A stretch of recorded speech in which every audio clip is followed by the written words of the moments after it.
Ok. Bora lá, né? Vamos. Boa Está noite, obrigada, viu? recebendo hoje a doutora Vanessa Lisboeira, que é Isso. mastologista. Seja muito bem-vinda aqui a esta live do nosso canal Viva FSA. Tudo bem, doutora? Tudo bem? Primeiro, eu gostaria de agradecer o convite, né?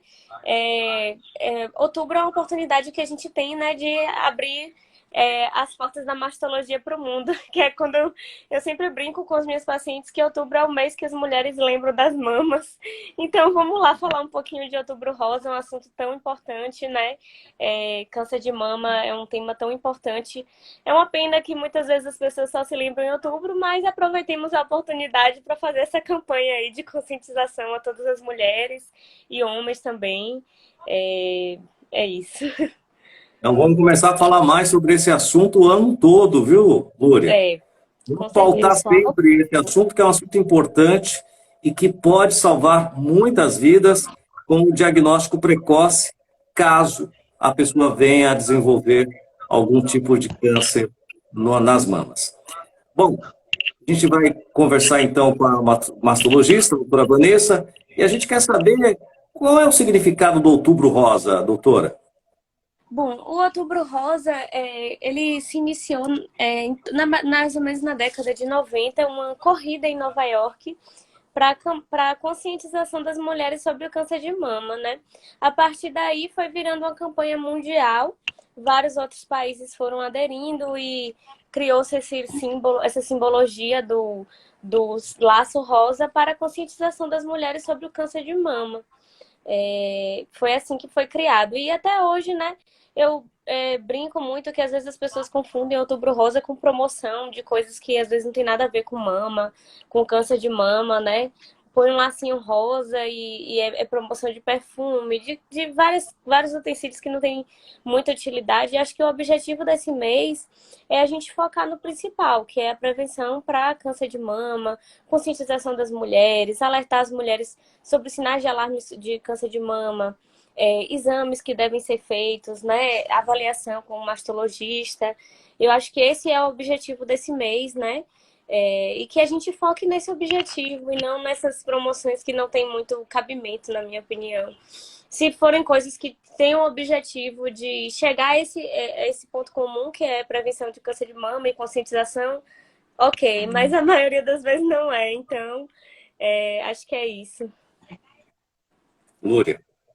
Doutora, qual a média de idade que deve ser feito o exame? Por exemplo, quando a mulher deve começar a procurar o médico para fazer os exames de prevenção e até quando, até que idade? Pronto. Olha, esse ponto é importante, né? A maior incidência de câncer de mama são em mulheres a partir dos 50 anos, né? São a faixa etária de mulheres que são mais acometidas. No entanto, a gente preconiza o quê? Todas as mulheres acima de 40 anos, elas devem fazer mamografia anualmente, independente de ter qualquer sintoma na mama.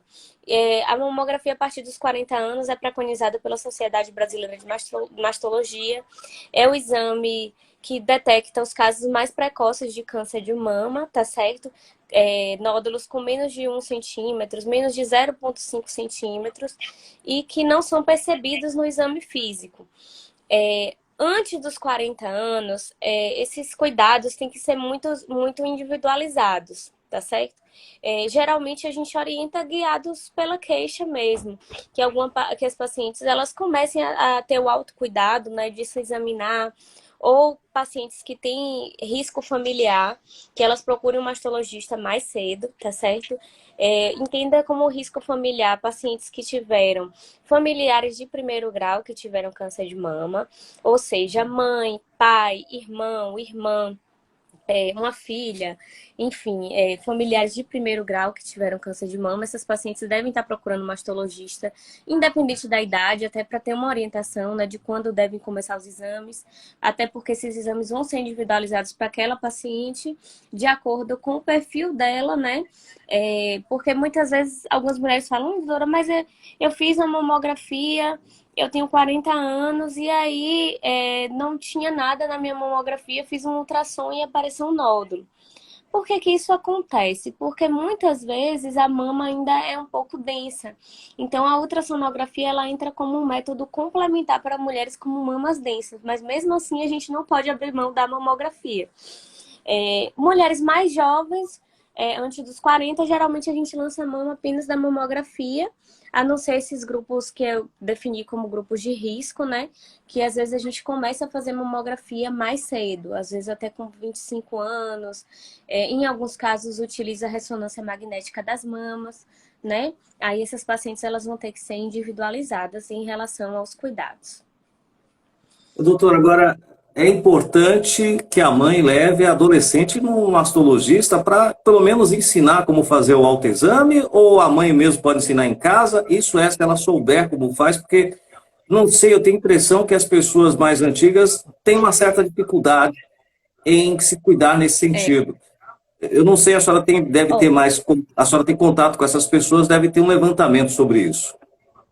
Então, o que acontece muitas vezes é que a mulher, ela não sabe fazer esse autoexame, né? Então, é importante, às vezes, estar procurando, hoje em dia, com essas questões de vídeo na internet, né?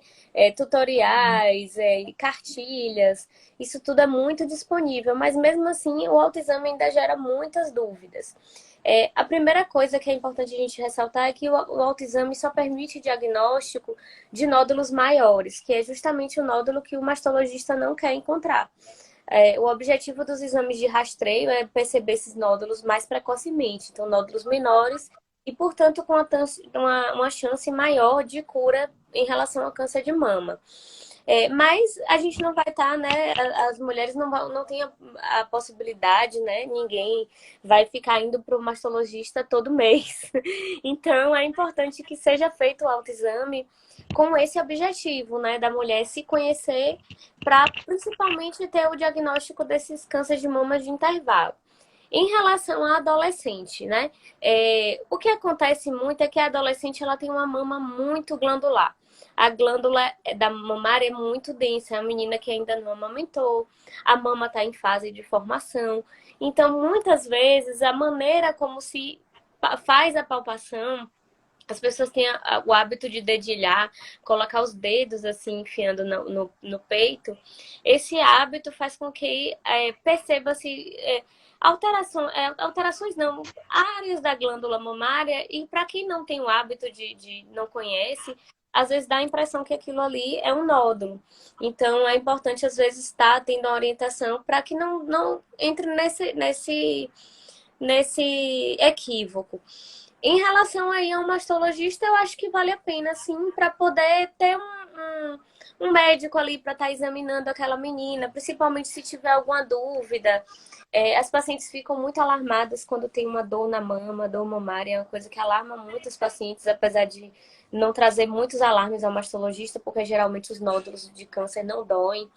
Mas que se tem alguma queixa, se percebeu alguma coisa de diferente, que procure, né, um médico para poder fazer um exame adequado, às vezes lançar a mão ali de um ultrassom. É muito raro o câncer de mama em meninas jovens, né, com menos de 20 anos, praticamente não tem documentado. Tem alguns casos, assim, 18, 19 anos, já teve casos de câncer de mama, mas abaixo disso aí é muito raro. Mas os nódulos benignos, sim, podem acontecer em meninas novas. Às vezes com 12, 13 anos, aqueles nódulozinhos ali, que são benignos, mas que precisam de uma avaliação e de uma conduta adequada. Doutora, você falou agora que os nódulos de câncer de mama não apresentam dor, né, como característica a dor. Mas existem outros sintomas de câncer de mama para as mulheres ficarem alertas? Sim, os principais exames, o principal sintoma do câncer de mama, né, acaba sendo um nódulo palpável na mama. Aquela mulher que fez um exame, né, ou no chuveiro, ou eventualmente o parceiro palpou a mama e sentiu um carocinho. Outras coisas que podem levar a um sinal maior de alarme naquele carocinho. Se além daquele carocinho apareceu um repuxamento da pele, né, que a gente chama de covinha, ou eventualmente o sangramento pelo bico do peito. Algumas mulheres elas já têm o mamilo intruso, que é aquele biquinho para dentro, mas se, por exemplo, a mulher tinha o bico normal e de um momento para o outro o bico entrou, é importante que ela seja avaliada por um mastologista para saber o que pode ter ocasionado ali aquilo, se tem algum nódulozinho ali atrás. Se saiu alguma secreção pelo bico do peito, né? Qualquer aspecto de secreção tem que ser avaliada pelo mastologista. Palpação de caroço na mama, que foi o que eu já falei, ou caroço embaixo da axila, né? Às vezes também pode ser uma manifestação de câncer de mama. Esses são os sintomas principais. Tem alguns sintomas que são geralmente mais tardios, que é aquele aspecto da mama que a gente chama de edema em casca de laranja. A mama ela fica tão infiltrada por conta de um caroço de câncer que ela apresenta um aspecto de casca de laranja. Esses são os sintomas mais preocupantes em relação ao câncer de mama, né? Mais alarmante, digamos assim, que é aquela mulher que ela tem que ser avaliada com brevidade, né, por um mastologista. Doutor, por que as regiões sul e sudeste têm uma observação que tem mais casos de câncer de mama do que no restante do Brasil? São informações do site do Instituto do Câncer INCA. Do INCA, né? Então, o que acontece é o seguinte, muitas vezes no Nordeste ainda tem uma coisa que a gente chama de subdiagnóstico, né? De pacientes que realmente não foram diagnosticados ou que não foram notificadas, né, para entrar ali nas estatísticas. E também, além disso, no Nordeste ainda tem uma taxa maior de mulheres acometidas pelo câncer de colo de útero do que nessas regiões do Sudeste, que estão um pouquinho na frente da gente, né, em relação a cuidados, assim, tanto de cuidado médico, como diagnóstico. Está tentando chegar lá, pouquinho a gente vai chegando, mas a gente ainda está um pouco atrás no Nordeste. Então, é questão de diagnóstico mesmo, né, doutora? De acompanhamento médico, né? Tem uma certa dificuldade aqui das pessoas encontrarem. No serviço público, como é que funciona isso? É fácil o acesso? Então, né, depende muito, né? Tem algumas mulheres, isso varia muito de acordo com o grau de informação da paciente. Eu atendo no NACOM, que é um serviço totalmente SUS, e a paciente tem acesso de uma maneira relativamente fácil, porque a gente tem um serviço de triagem, mas que ele é voltado para pacientes com fortes suspeitas de câncer de mama ou com diagnóstico de câncer de mama ou de câncer de outras partes do corpo, mas vamos falar especificamente de mama. Em relação ao NACOM, o acesso aqui em Feira, a gente tem um serviço de triagem. As pacientes com nódulo a partir de BRATS 4, que é um nódulo que precisa de biópsia, é um nódulo que deve ser estudado melhor, já conseguem acesso. Porque hoje em dia a gente tem um serviço, a gente já faz biópsia, então é um pouquinho mais fácil. Só que muitas vezes as pessoas não detêm aquele conhecimento, né? Tá ali aquela paciente que às vezes já tem um caroço grande e dá para sentir no exame mesmo, às vezes dá até para ver, mas que não sabe para onde ir, não sabe quem procurar. Às vezes vem de uma cidade no interior que não tem um mastologista, é um paciente que pode estar mal orientada, né? Mas em relação aqui à Feira de Santana, a gente tem esse serviço. É um bom serviço, não é porque eu trabalho lá, mas a gente trata muitas pacientes com câncer de mama. Desde a radioterapia. Que falta mesmo informação, né, doutora? Que falta mesmo a informação, né? Muitas vezes o que falta mesmo é a informação, e o que falta também, assim, na paciente do SUS é a questão do acesso aos exames, às vezes, né? Eu já tenho um serviço que eu trabalho, que também é SUS, e que eu acompanho pacientes com patologias benignas. Às vezes tem uma paciente que veio para consulta, trouxe uma mamografia ali de quase um ano atrás. Então, quando ela vem para consulta, já está na hora de repetir a mamografia. Então, esse acesso aos exames é um pouco difícil, né? Por conta da demanda também que tem. Enfim, acaba naquele filtro ali, o acesso sendo um pouquinho mais precário. Doutora, a A Gi Vilas Boas, que está aqui acompanhando a nossa live, ela fez uma pergunta que eu já vou emendar com uma pergunta minha que eu ia fazer sobre isso. Ela pergunta, e quem tem prótese tem mais chance de ter o câncer de mama? E eu já vou aproveitar o gancho para fazer uma pergunta, né? Baseado nisso aí.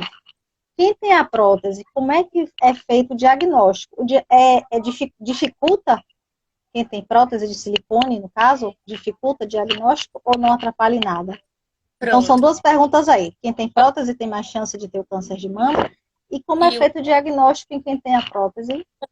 em relação à prótese mamária e o risco de câncer de mama, a gente já sabe que a prótese ela não aumenta o risco de câncer de mama, que é o câncer mais comum, que é o tipo ductal, né? O carcinoma ductal invasivo é o tipo de câncer mais comum. O que pode acontecer, mesmo assim, é muito raro, é porque tem uma espécie de linfoma que não é especificamente um câncer da mama, né? É um câncer linfático que está associado ao uso da prótese mamária, mas é muito raro. Então, assim, é uma incidência baixíssima, não é câncer especificamente. E esse câncer também, o uso da prótese, às vezes só a retirada da prótese é suficiente para tratamento. Então, assim, a mulher que quer fazer o uso de uma prótese mamária com objetivo estético mesmo, ela pode fazer tranquilamente, não vai aumentar em nada o risco dela de ter câncer de mama, mas é claro que tem que estar acompanhando, fazendo exames como toda mulher tem que fazer. Bom, em relação à parte dos exames, né? Há um tempo tinha até um mito de que a mulher que usava prótese não podia fazer mamografia. Isso é uma mentira. A mulher que usa prótese mamária, ela pode fazer mamografia normalmente. A única diferença é o seguinte, vai lançar mão de algumas específicas, né? Que a gente tem incidência de Eckland, joga a prótese um pouquinho mais para trás, de ver melhor o tecido mamário. Ela pode ser avaliada também com a ultrassonografia e, em alguns casos específicos, com a ressonância.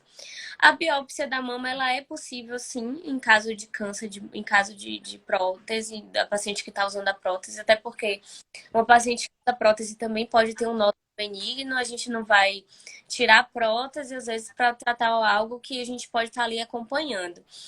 Faz os mesmos exames praticamente, só que tem que ter todo um cuidado para quando a gente usa a biópsia de agulha grossa, mesmo que é a agulha que tira fragmentos de nódulo para biópsia, ela perfura, né? Então tem que ter somente o cuidado, né? Mas o mastologista ele sabe ter esse cuidado de não perfurar a prótese, mas pode fazer os exames também com tranquilidade. Tem uma outra pergunta aqui da Kelly Santos. Por que quem teve tem chance de ter de novo em outro lugar? Bom, na verdade, assim, em relação aí a gente entra naquela questão dos grupos de risco, né? Um dos principais fatores de risco de câncer de mama é a mulher que já teve realmente um câncer de mama. É o risco principal, além do risco genético, né?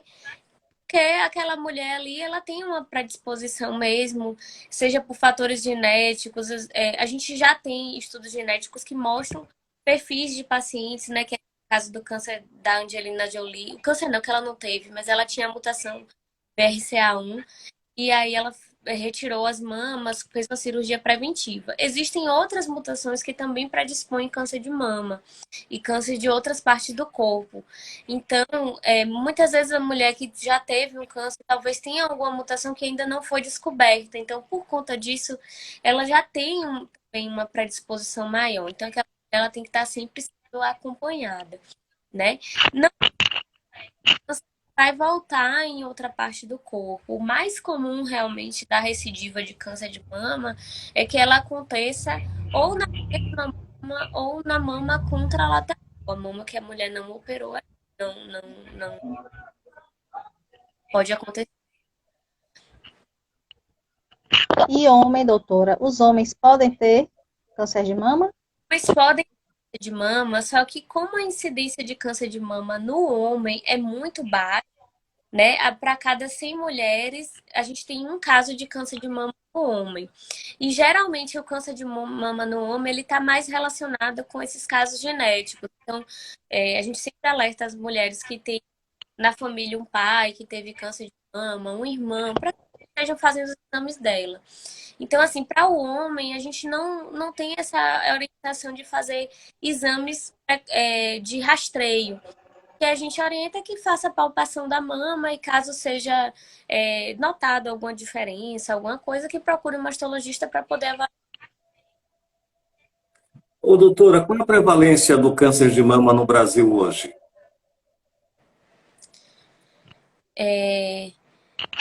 Fala em torno, em relação ao quê? A prevalência Ah, é o tipo do câncer que mais mata no Brasil? Tem um outro? em relação à mortalidade, é o tipo de câncer que mais mata entre as mulheres, tá certo? Ele perde para o câncer de pele, somente que ele não tem, geralmente o CBC, o carcinoma base celular da pele, ele não tem mortalidade alta, né? A mortalidade é muito baixa, aquelas verruguinhas que se tratam cirurgicamente, geralmente. Então, é mais comum do que o câncer de mama, mas a mortalidade é infinitamente menor. O câncer de mama é o que mais mata as mulheres no Brasil, tá certo? E geralmente por falta desse diagnóstico precoce, porque o câncer de mama precoce, ele tem uma taxa que é em torno de 30%. É por isso que a gente alerta tanto a importância de estar fazendo os exames, né? Porque muda muito a história ali daquela mulher que teve câncer. Doutora, o que provoca o câncer de mama? Tem alguma causa específica ou é genética mesmo? A gente fala que é uma doença multifatorial, né? Porque não tem, é, em alguns casos, as mutações genéticas, esses casos genéticos em que tem familiares que tiveram câncer de mama, corresponde apenas a 5% dos casos de câncer de mama. Por isso que eu costumo falar, às vezes tem mulheres que falam, doutora, eu não me preocupo porque ninguém na minha família teve. Infelizmente é uma notícia ruim, mas apenas 5% das mulheres que têm câncer de mama têm um familiar que já teve câncer de mama. Então, isso não justifica a gente não estar fazendo os exames. Em relação aos outros fatores de risco, a gente tem as mulheres que menstruaram cedo e entraram na menopausa tarde. Essa primeira menstruação cedo é antes de 12 anos de idade e a menopausa após os 55 anos de idade. Mulheres que não gestaram e não amamentaram, ou que tiveram o primeiro a partir de 30 anos. Consumo de bebida alcoólica, abuso de bebida alcoólica, cigarro também está relacionado da incidência de câncer de mama. E além disso, a prática de hábitos de vida que não são saudáveis. A incidência de câncer de mama, principalmente em mulheres. A gente sabe que aquela gordura periférica produz hormônio feminino, que é um dos fatores que aumenta o risco. Reposição hormonal, por ter períodos prolongados, mulheres que fazem reposição de hormônio por mais de 10 anos, também é um grupo de risco. Lembrando que, assim, gente, são grupos que aumentam o risco. Não quer dizer que aquela mulher, porque usou hormônio, vai ter câncer de mama, tá? Ou que a mulher fosse muito cedo vai ter. Isso não, ou que, doutor, então não tive filho. Não é isso. É porque a gente sabe que a amamentação ela funciona como fator de proteção, né? O que também não quer dizer que amamentou muito não vai ter câncer. Então, são apenas grupos que a gente fica um pouquinho mais alerta para poder fazer aquela questão da individualização dos exames. Em relação à posição hormonal mesmo, muitas mulheres são muito sintomáticas por conta da menopausa. Então, se aquela mulher ela está usando hormônio, mesmo que seja um período prolongado, está acompanhando, fazendo exames rotineiramente, acompanhando o mastologista, ela pode estar usando. Aquela questão de pesar risco e benefício. Tem pergunta da Givelas Boas ainda. Ela pergunta assim, doutora, teve diagnóstico de câncer, tem que fazer cirurgia ou, a depender do tamanho, pode resolver de uma outra forma? Assim, na verdade, a gente precisa fazer cirurgia para todas as pacientes. A gente ainda tem tratamento para cirurgia em pacientes com câncer de mama, mas são coisas muito no início, na maioria das vezes, em que a gente vê por experiência clínica, por más experiências na verdade, né? Porque existem caminhos, o tratamento, eu falo com os pacientes, a gente pode seguir caminhos, mas a gente tem que entrar na linha de chegada, que é a cura do câncer, né? A gente pode seguir caminhos diferentes, às vezes começando com, né? Mas o objetivo a gente tem que chegar lá, pode inverter as ordens, mas chegar nesse objetivo. E a cirurgia é um ponto que a gente ainda não abre mão, né? Não tem como a cirurgia de mama. Em alguns casos que a gente vê, por exemplo, aquela paciente que tinha um câncer de mama e começou o tratamento com a químio, muitas vezes foge da cirurgia. Acontece muito isso, da negação, né? Ah, doutora, fiz a químio, o caroço murchou, então ela se sente ali praticamente curada, digamos assim.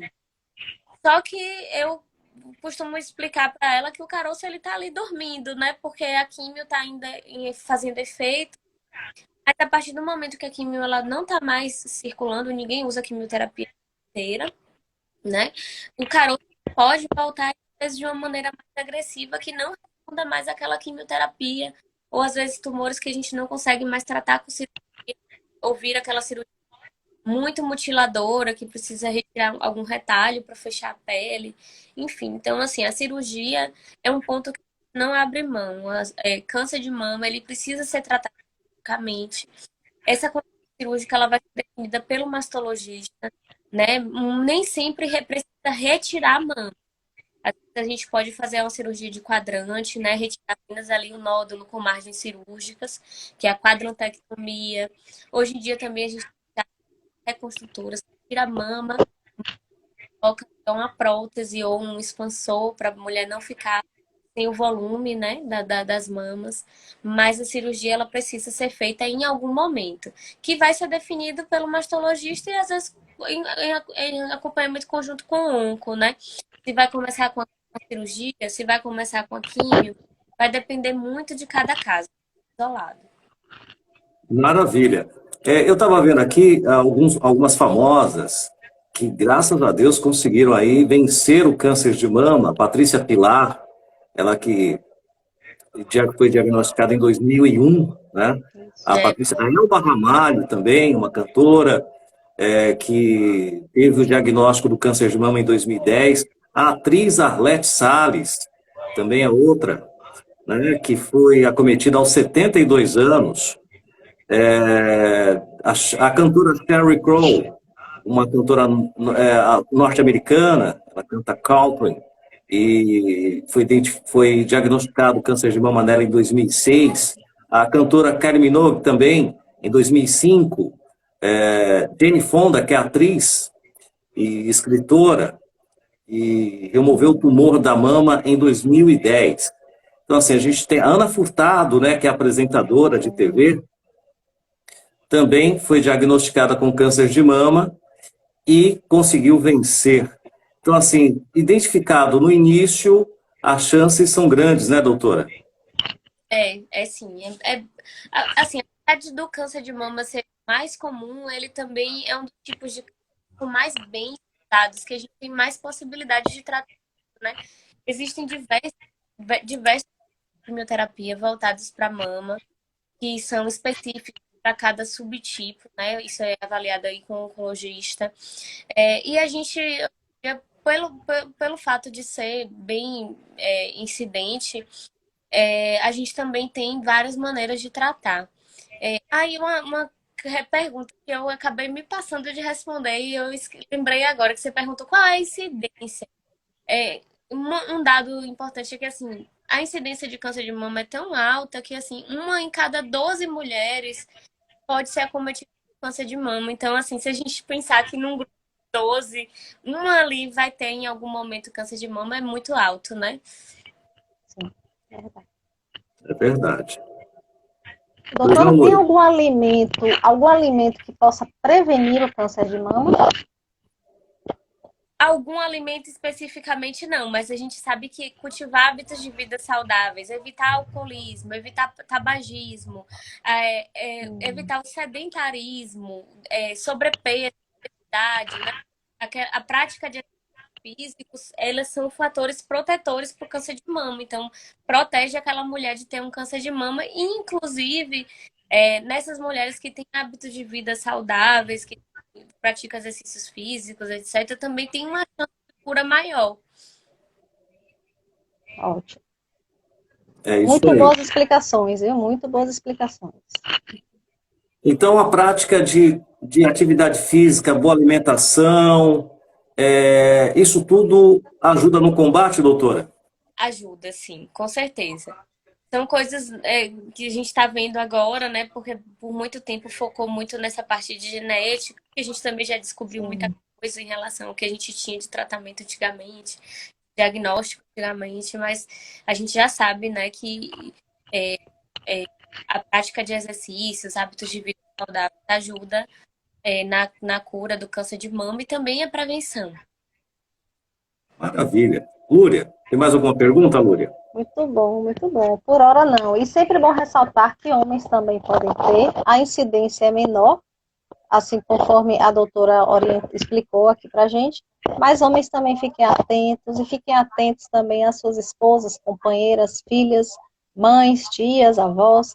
Vamos todo mundo colaborar e incentivar o hábito de procurar o médico antes que a coisa estoure, né? Digamos, antes que o problema já esteja feito, por prevenção, não é mesmo, doutora? Com certeza, né? Que a gente aproveite esse outubro aí para puxar os nossos, né? Para fazer exame, levar uma irmã, uma mãe, uma tia, Isso. chegar junto, falar. Hoje, uma moça me falou assim: não, doutora, porque eu tenho medo de fazer exame e descobrir alguma coisa. Gente, o exame não vai fazer com que exista alguma coisa que já não está ali. O que ele vai possibilitar é que a gente tenha um diagnóstico precoce e, portanto, um tratamento menos agressivo, cura mais alta. Então, vamos tentar vencer esse medo, né? Parece até uma coisa. É uma coisa assim que quando a gente fala é estranho, mas a gente ouve tanto, a gente, como mastologista, de mulher com medo de fazer exame, medo de fazer mamografia, medo de fazer. Eu, no meu consultório, tenho pacientes que já chegam na consulta chorando. Às vezes não tem nada ali na mama, mas só porque ela sentiu uma dor e uma vizinha teve câncer de mama, aquilo ali cria uma ansiedade tão alta que ela já chega naquele estado ali de ansiedade que qualquer coisa já acha que tá ali com câncer. Então, assim, outra coisa que eu é, pregar, né, é que as mulheres procuram um ginecologista, assim como tem o hábito de ir no ginecologista, e vão também no ginecologista fazer os exames da mama, para que não cheguem assim medo, né? Que vençam esse medo, porque a gente não vai mostrar nada que não existe, né? Pelo contrário, a gente vai dar um apoio, seja nessa questão emocional de fazer os exames, seja casos que tem diagnóstico mesmo, que tem alguma coisa para tratar, a gente vai estar ali junta para poder fazer esse tratamento. E quanto antes o tratamento, melhor. Tratamento Gente, a gente tem que acabar com esse mito aí de, vou no médico, eu fico doente. Não é, gente. Se você tiver com algum problema, o médico está ali para justamente identificar o problema que você tem, que você às vezes nem sabe. E é numa dessa que você consegue se livrar desse problema com vida. O problema todo é quando você tem, você não sabe, você não procura um profissional de saúde, e aí vai aumentando, quando você vai, já não tem mais jeito. E aí, gente, como é que faz? É muito mais complicado desse jeito, né? Muito mais. E também até a questão da mamografia, era um exame mais doloroso. Hoje em dia tem os mamógrafos de aí que praticamente as mulheres não sentem dor. Eu ainda não fiz mamografia porque ainda não entrei na faixa etária, mas a maioria das minhas pacientes falam: não, doutora, esses mamógrafos hoje em dia são muito mais confortáveis, nem senti dor. Então, assim, vence aí esse medo, vai dar tudo certo, pode. São o quê? 3 minutos, doutora, um exame desse para se fazer? Hã? São cerca de 3 minutos ou um pouco mais para se fazer um exame desse? A mamografia é porque são 4 incidências, né? Cada mama ela vai ser feita em 2 incidências. Então, demora em torno de uns 5, 10 minutos, acredito, no máximo. É mais ou menos isso. Maravilha. Tem alguma recomendação que a senhora queira passar que a gente não perguntou aqui, doutora? Eu acho que minha recomendação mais forte é essa mesmo, que a gente faça a nossa parte nesse outubro, que é levar as nossas mulheres, né, sejam amigas, sejam irmã, seja mãe, para fazer exames, para se consultar com um mastologista, para se cuidar, né? Ajudar elas a vencer esse medo, fazer aquele trabalho de formiguinha, mas que no fim das contas, se você faz aqui, outras pessoas fazem ali, cada um vai fazendo um pouquinho, a gente consegue muita coisa. Então, acho que é esse o meu objetivo principal. Quando me chamam, doutora, você pode falar um pouquinho? Eu fico feliz porque outubro é o mês que a gente tem essa oportunidade de estar falando sobre câncer de mama, estar conscientizando, é um câncer tão prevalente, né? Vencer esse estigma que muitas mulheres às vezes nem comentam, né? Fulano teve aquela coisa. E não, a gente tem que falar sim sobre isso, né? Que é uma doença que tem cura, tem tratamento, principalmente para início. Então a gente tem que falar sobre isso. É uma coisa que eu até falo com os meus pacientes, que tem algumas que chegam assim, não, doutora, eu não quero que comente com ninguém que eu tô com essa doença. Eu falo assim, não faça isso, porque quando você faz isso, você tá deixando de ajudar outras pessoas. Porque muitas vezes é a partir daquele caso ali, né? Porque quantas e quantas pacientes eu recebo? Ô, doutora, eu vim aqui cuidar porque minha amiga teve, porque minha irmã, porque minha vizinha, uma conhecida, uma artista na televisão. São coisas que levam as mulheres a se cuidarem. Então, assim, que nós, como mulheres, ajudemos umas às outras, né? A vencer esse estigma. A gente não tem que a pessoa que está tratando câncer de mama como um coitado. Ela e atravessando o deserto dela e ela vai ficar curada. A gente pode oferecer cuidado, né, de ajuda, seja em levar ao médico, ajudar numa quimioterapia, às vezes uma ajuda financeira, mas não de ter esse olhar, né, de olhar ali que aquela pessoa vai morrer. Não é isso que vai acontecer, não, porque na maioria das vezes elas ficam curadas sim, graças a Deus. Maravilha. Graças a Lúria, Deus. me cobra, porque a gente vai conversar com pessoas que já venceram o câncer de mama nesse mês, viu? Vamos Vamos lá. conversar com essa turma aí para Ótimo. explicar para essa mulherada aí que, Vamos sim. não é, doutora? Com certeza. Quando a pessoa faz o exame, tá ali e tal, e aí, caso Pois aconteça, é. tem como resolver esse problema sendo Claro, diagnosticado o quanto mais rápido. Não é claro, isso? com Eu quero certeza. agradecer, viu, a doutora Vanessa Boeira, que é mastologista. Ela disponibilizou o tempo dela para bater esse papo aqui com a gente, né, Lúria? Muito Isso, obrigado. a gente agradece, viu? Venha mais vezes, vamos lhe chamar mais vezes. Obrigada. Eu que agradeço também pelo espaço, né? Tá falando um pouquinho sobre o meu trabalho, sobre minha área. E estou aberta aí para tirar dúvidas, né? E avaliações, qualquer coisa, eu tô por aí. Tá bom? Aqui em Feira, a senhora atende aonde, doutora? Eu atendo na clínica GBO, no Grupo Baiano de Oncologia, que fica ali na Domingos Barbosa de Araújo. Atendo na clínica São Mateus, na clínica Santa Emília, esses são os lugares que eu faço, na clínica do shopping, são os lugares que eu faço atendimento particular e faço atendimento do SUS, no Hospital Dom Pedro, na parte do NACOM, né, para que é tratamento, atendimento voltado para os pacientes com diagnóstico de mama ou com suspeita, enfim. E lá na Policlínica Regional e na Policlínica da Rua Nova. Quando dá um tempinho, dá para responder o direct? Dá, sim, quando der um tempinho dá. Não pode, então, adicionar a senhora aí, né? A seguir a senhora no Instagram, é isso? Porque o seu Instagram tem bastante informação, viu? Tem. Tem sim, tem várias informações sobre lesões benignas, hábitos de vida. Quem tiver tempo, quiser dar uma olhadinha, acho que vale a pena também ter algumas informações sobre câncer de mama.